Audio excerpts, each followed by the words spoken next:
Pasir Panjang is an area located in the southern part of the Queenstown in Singapore.Kent Ridge Park is a topographical feature which runs adjacent to Pasir Panjang. Etymology: the name Pasir Panjang appears as Pasir Panjang in 1851. The Malay word Pasir Panjang literally means long sand, a reference to the long sandy beach that stretched along the coast in this area. Pasir Panjang is known as Hong Heng Sua in Hokkien, meaning Hong Heng's plantation. History: Pasir Panjang Road, which once hugged the coastline, was laid down as far as the Jurong River by John Turnbull Thomson by 1850.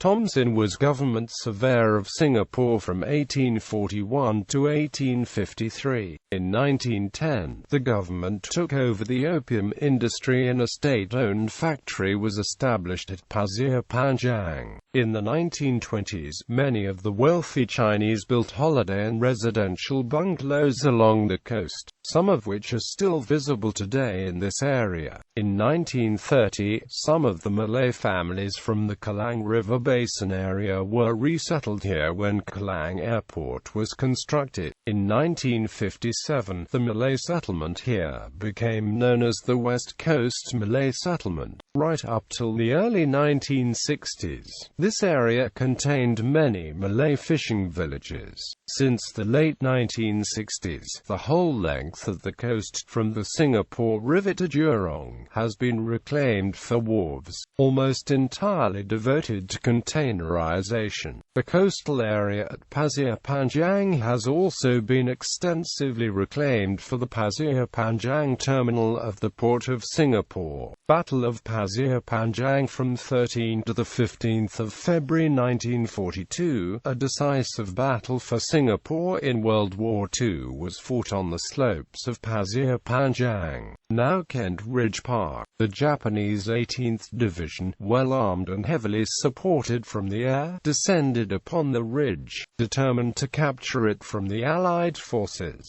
Defending the ridge were the 1st and 2nd Battalions of the Malay Regiment, the British 2nd Loyals Regiment, the Australian Bren gun carriers and the 44th Indian Brigade. Although the Allied defences on Pasir Panjang Ridge outnumbered the Japanese, the attackers had more ammunition and were far more ruthless fighters. The Allied forces put up a heroic show, especially 2nd Lieutenant Adnan bin Saidi of the Malay Regiment, who led the combined Allied forces in battle. The Allied forces fought the Japanese to the bitter end. When ammunition ran out, they took on the Japanese in hand-to-hand combat and did not give up even when they were down to the last few men. The Japanese did everything they could to force a surrender, including creating a lethal oil fire in a drain that the soldiers had to cross to clear the ridge. Despite this, the brave Allied soldiers refused to abandon the ridge, preferably to die honorably than surrender. 2 soldiers were burnt alive when they tried to cross the drain, while 4 others collapsed before they even got there. 2nd Lieutenant Saidi, like a true hero, was one of the last defenders on the ridge. He was captured by the Japanese and bayoneted to death. On the 14th of February 1942, the Japanese won Pasir Panjang Ridge.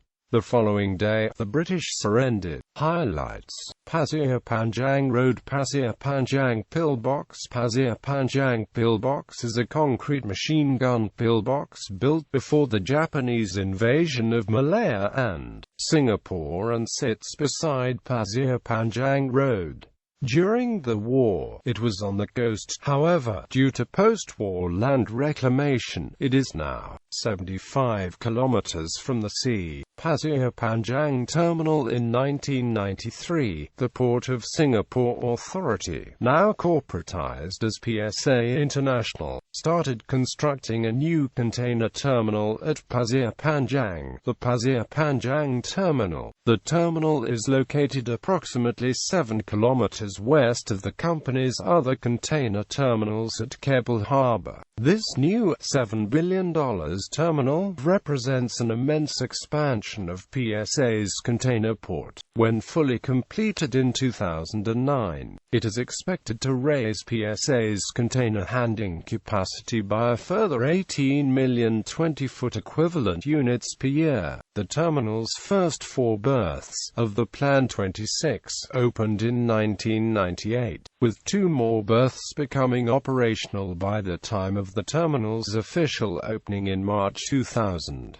Old Pasir Panjang Police Substation. In 1986, the old Singapore Police Force Pasir Panjang Police Substation was vacated after almost 4 decades of service. Its duty and areas of jurisdiction taken over by Pasir Panjang NPP and West Coast NPP respectively. Originally constructed in 1950, its location near the crossroad junction of Clementi Road, Pasir Panjang Road and West Coast Road provided the local residents of the many Malay kampungs dotted around the road and area with the security of a police presence. The old building was torn down in 1991 and the land leveled. The site is now a new condominium apartment, The Spectrum, which is built directly over the old police building and the surrounding land.